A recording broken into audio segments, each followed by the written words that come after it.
Welcome to my channel. So, ഇന്ന് ഒരു Diwali special എപ്പിസോഡാണ്. സോ ദിവാലി സ്പെഷ്യൽ ആയതുകൊണ്ട് തന്നെ ഞാൻ ഇന്ന് നിങ്ങളുടെ മുമ്പിൽ കാഴ്ചവെക്കാൻ പോകുന്നത് ഒരു സിമ്പിൾ റെസിപ്പിയാണ്.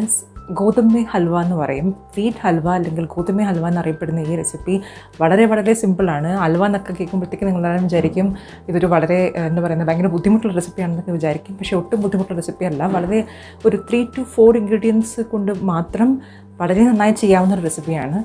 സോ ഈ വീഡിയോയ്ക്ക് വേറൊരു സ്പെഷ്യാലിറ്റി കൂടിയുണ്ട്. എൻ്റെ മദർ-ഇൻ-ലോയാണ് ഇത് കുക്ക് ചെയ്തിരിക്കുന്നത്. പുള്ളിക്കാരിക്ക് തമിഴ്നാട് സ്റ്റൈൽ റെസിപ്പീസ് വളരെ നന്നായിട്ട് അറിയാം. സോ ഏത് പാതിരാത്രി വിളിച്ചിട്ട് പുള്ളിക്കാരിക്ക് ഒരു തമിഴ്നാട് റെസിപ്പി ചെയ്യാൻ പറഞ്ഞാൽ പുള്ളിക്കാരി ചെയ്യും. അത്രയ്ക്ക് തറവാണ് പുള്ളിക്കാരി. വെച്ച് താമസിപ്പിക്കുന്നില്ല. എന്തൊക്കെയാണെന്ന് നോക്കാം. കുറച്ച് ഇടിച്ചു വെച്ച ശർക്കര, പിന്നെ കുറച്ച് അണ്ടിപ്പരിപ്പ്, പിന്നെ 1 കപ്പ് അളവിന് ഗോതമ്പ്, ഇത് നെയ്യ് ആവശ്യത്തിന്. ആദ്യമായി നമ്മൾ കുറച്ച് ഒരു ചട്ടിയിൽ ഈ കാണുന്ന അളവിന് കിട്ടിട്ട് ഒരു 2-3 ടേബിൾ സ്പൂൺ നെയ്യ് ഒഴിക്കുക. നമുക്ക് ഇന്നത്തെ ഷെഫിനെ പരിചയപ്പെടാം. എൻ്റെ മദർ-ഇൻ-ലോയാണിന്ന് ഉണ്ടാക്കുന്നത്. ഹായ് പറയൂ. சௌக்கியமாக இருக்கீங்களா? சொல்லுங்க. சௌக்கியமாக இருக்கீங்களா? சௌக்கியமாக இருக்கும். നമ്മൾ നെയ്യ് നല്ലോണം ചൂടാകുന്നത് വരയ്ക്കും നമ്മൾ വെക്കണം. അതിനുശേഷം നമ്മൾ പൊടിച്ചു വെച്ചിരിക്കുന്ന അണ്ടിപ്പരിപ്പ് ഇടുക.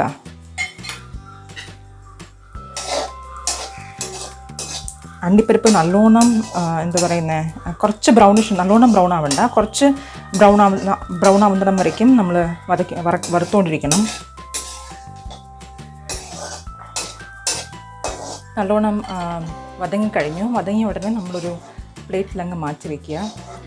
നമ്മൾ ഇതേ നെയ്യിൽ തന്നെ വേണമെങ്കിൽ കുറച്ചും കൂടി നെയ്യ് ആഡ് ചെയ്തിട്ട് എടുത്തു വെച്ചിരിക്കുന്ന ഗോതമ്പ് മാവ് നല്ലോണം ആ പച്ച സ്മെല്ല് പോകുന്നിടം വരയ്ക്കും വറുത്തെടുക്കണം.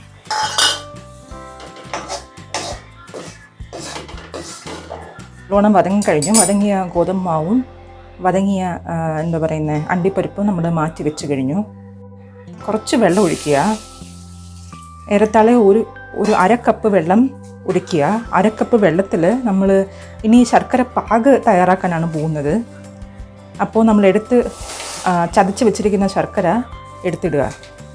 ആ ശർക്കര നല്ലോണം ഇങ്ങനെ എന്താ പറയുന്നത് ഇളക്കി കൊടുത്തുകൊണ്ടിരിക്കണം. എന്നാലേ നമുക്ക് കറക്റ്റ് കൺസിസ്റ്റൻസിയിൽ ശർക്കര പാക് കിട്ടത്തുള്ളൂ. ശർക്കര നന്നായിട്ട് അലിഞ്ഞ് അതിന് കുറച്ച് സ്മെല്ലൊക്കെ വരാൻ തുടങ്ങി. അപ്പോൾ ഈ ഒരു പരുവത്തിലാവണം. ഇതിന് ശേഷം കുറച്ചും കൂടി കളർ മാറും. ആ ഒരു പരുവത്തിലാവുമ്പോഴാണ് നമ്മൾ ഫുള്ളായിട്ട് അത് അലഞ്ഞ് ചേർന്നു എന്ന് മനസ്സിലാവുന്നത്. അത് മാത്രമല്ല, ഇങ്ങനെ തിട്ടായിട്ട് കിടക്കുന്ന ശർക്കരയൊന്നും അവിടെ കാണാൻ പാടില്ല. അത് കാണാതാവുന്നിടം വരെ നമ്മൾ ഇളക്കി കൊടുത്തുകൊണ്ടിരിക്കണം. റെഡിയായി കഴിഞ്ഞു. നമ്മൾ റെഡിയായ ഉടൻ തന്നെ അരിപ്പയിലൊന്ന് അരിച്ചെടുക്കാം. എന്നാലും നമുക്ക് ആ സ്മൂത്തായിട്ടുള്ള പാകം കിട്ടത്തുള്ളൂ. അല്ലെങ്കിൽ പൊടിയായിട്ട് ശർക്കര അത് തന്നെ ഇരിക്കും. നമുക്കതിൻ്റെ ആവശ്യമില്ല. നമുക്ക് വെള്ളം മാത്രം മതി. ഇവിടെ വതക്കിയ ഗോതമ്പ് മാവ്, ശർക്കരപ്പാക്, അതുപോലെ തന്നെ വറുത്തെടുത്ത അണ്ടിപ്പരിപ്പ്, ഇത് 3 റെഡിയായി കഴിഞ്ഞു. ഇനി നമുക്ക് എങ്ങനെയാണ് ഹലുവ ഉണ്ടാക്കുന്നതെന്ന് നോക്കാം. ഈ പാകിൽ കുറച്ച്, അതായത് വളരെ കുറച്ച്, ഒരു 1/4 ടീസ്പൂൺ പോലും വേണ്ട, വളരെ കുറച്ച് ഉപ്പ് ആഡ് ചെയ്ത് കൊടുത്താൽ അത് ടേസ്റ്റ് ഇമ്പ്രൂവ് ചെയ്യാനായിട്ട് ഹെൽപ്പ് ചെയ്യും. നമ്മൾ ഈ ഗോതമ്പ് മാവ് നല്ലോണം എന്താ പറയുന്നത് കരച്ചെടുക്കുവാണ്. നമ്മൾ ഗോതമ്പ് ദോശ ഉണ്ടാക്കുന്ന പരുവത്തിൽ അതിനെ എന്താ പറയുന്നത് ഒന്ന് വെള്ളത്തിൽ മിക്സ് ചെയ്തെടുക്കണം. നമ്മൾ കരച്ച് വെച്ചിരിക്കുന്ന മാവ് ചട്ടിയിൽ ഒഴിച്ച് കൊടുത്തിട്ട് ഹൈ ഫ്ലെയിമിൽ ഇത് നല്ലോണം വേവിച്ചെടുക്കണം. ഇത് വളരെ ഇമ്പോർട്ടൻ്റ് ആണ്. ഇത് ഇങ്ങനെ ചെയ്താൽ മാത്രമേ നമുക്ക് ഹലുവയ്ക്ക് വേണ്ടുന്ന കൺസിസ്റ്റൻസി കിട്ടത്തുള്ളൂ. ഇതുപോലെ വരും. ഈ ഒരു കൺസിസ്റ്റൻസിയിൽ വരാൻ വേണ്ടിയിട്ടാണ് നമ്മൾ ഒന്ന് ചൂടാക്കി എടുക്കുന്നത്. ഞാൻ വളരെ കുറച്ച് സമയം കൊണ്ട് തന്നെ ഇതിൻ്റെ കൺസിസ്റ്റൻസി മാറി തുടങ്ങി. ഇപ്പോൾ നിങ്ങളിത് വിട്ടിട്ട് എവിടെയും പോകരുത്. ഇവിടെ തന്നെ നിന്ന് നമ്മൾ ഇത് ചെയ്തുകൊണ്ടിരിക്കണം. എന്നാൽ മാത്രമേ ആ ഒരു കൺസിസ്റ്റൻസി കിട്ടത്തുള്ളൂ. വളരെ കുറച്ച് ഇൻഗ്രീഡിയൻസേ ഉള്ളൂ എങ്കിലും കുറച്ച് സൂക്ഷിച്ച് ചെയ്യേണ്ടുന്ന ഒരു വിഭവമാണ്. പക്ഷേ വളരെ എളുപ്പമാണ്. അപ്പോൾ നമ്മൾ ഈ ഒരു കൺസിസ്റ്റൻസിയിലായതിനു ശേഷം അതിൻ്റെ സിമ്മിൽ വെക്കുക. സിമ്മിൽ വെച്ചിട്ട് നമ്മൾ വെച്ചതിന് ശേഷം മാത്രമേ എടുത്ത് വെച്ചിരിക്കുന്ന ശർക്കര പാക് ഒഴിച്ചു കൊടുക്കാവൂ.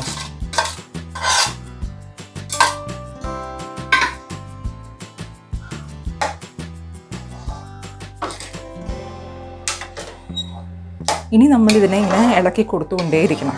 അതായത് നമ്മൾ അലുവയ്ക്ക് വേണ്ടുന്ന കൺസിസ്റ്റൻസി അലുവയുടെ കൺസിസ്റ്റൻസി എങ്ങനെയാണെന്ന് വെച്ചാൽ നമ്മളിങ്ങനെ ഇളക്കി കൊടുത്തുകൊണ്ടിരിക്കുമ്പോഴത്തേക്കും ഒരു കണ്ണാടിയുടെ പരുവത്തിൽ വരും. അത് കുറച്ച് സമയം നമ്മൾ വളരെ പേഷ്യൻ്റായിട്ട് ഇളക്കി കൊടുത്തുകൊണ്ടിരിക്കണം. എന്നാൽ മാത്രമേ ആ ഒരു കൺസിസ്റ്റൻസി നമുക്ക് കിട്ടത്തുള്ളൂ. അപ്പോൾ നമ്മൾ ഈ ഒരു പരുവമായി കഴിഞ്ഞ് ഒരു 10 മിനിറ്റ് ഇളക്കിയതിന് ശേഷം ഈ ഒരു സ്റ്റേജിൽ വേണമെങ്കിൽ നിങ്ങൾക്കൊരു ഓറഞ്ച് കളർ വേണമെങ്കിൽ ആഡ് ചെയ്യാം, ഒരു അലുവയുടെ കളർ വരാൻ വേണ്ടിയിട്ട്. ഇത് ഓപ്ഷണലാണ്.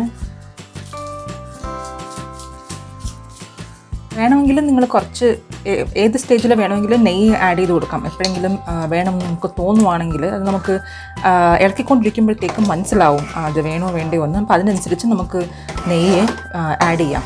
നമുക്ക് വറുത്ത് വെച്ചിരിക്കുന്ന അണ്ടിപ്പരിപ്പ് ആഡ് ചെയ്യാം. ഓൾമോസ്റ്റ് കഴിയാറായി. അപ്പോൾ ഈ ഒരു സ്റ്റേജിൽ നമ്മൾ വേറൊരു പാത്രത്തിൽ കുറച്ച് നെയ്യ് ഒഴിച്ച് വെക്കണം. നമുക്ക് ആ ഒരു ഷേപ്പും കൺസിസ്റ്റൻസിയും കിട്ടാൻ വേണ്ടിയിട്ടാണ് ഇത് ചെയ്യുന്നത്. വളരെ റെഡ് കളറിലുള്ള അലുവ തയ്യാറായി കഴിഞ്ഞു. ഇപ്പോൾ ഓൾമോസ്റ്റ് ഒരു 20 മിനിറ്റ് ഇളക്കിയതിന് ശേഷമാണ് ഈ ഒരു കൺസിസ്റ്റൻസി നമുക്ക് കിട്ടുന്നത്. സോ നമുക്ക് ഈ ഒരു സ്റ്റേജിൽ നേരത്തെ നെയ്യിട്ട് തടവി വെച്ചിരിക്കുന്ന പാത്രത്തിൽ ഇത് ട്രാൻസ്ഫർ ചെയ്യാം. നമ്മുടെ അലുവ തയ്യാറായി കഴിഞ്ഞു. ഇപ്പോൾ ഇത് നമ്മൾ വെളിയിൽ വെച്ച് തന്നെ ഒന്ന് തണുപ്പിച്ചെടുക്കണം. ഫ്രിഡ്ജിലൊന്നും വെക്കേണ്ട ആവശ്യമില്ല. ഇത് ഓട്ടോമാറ്റിക്കലി ഗട്ടിയായിക്കോളും. അപ്പോൾ ഇത് ഗട്ടിയായി കഴിഞ്ഞതിന് ശേഷം ഞാൻ എങ്ങനെ ഉണ്ടെന്ന് കാണിക്കാം.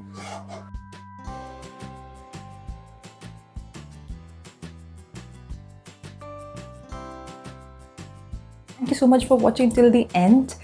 So എല്ലാവർക്കും ഈ റെസിപ്പി ഇഷ്ടപ്പെട്ടു എന്നുണ്ടെങ്കിൽ please do try this out and let me know how it went in the comments below. So ഇത് ഇഷ്ടപ്പെട്ടാൽ don't forget to give it a thumbs up and share it across with your friends. Until next time, it's Sai signing off. Bye bye.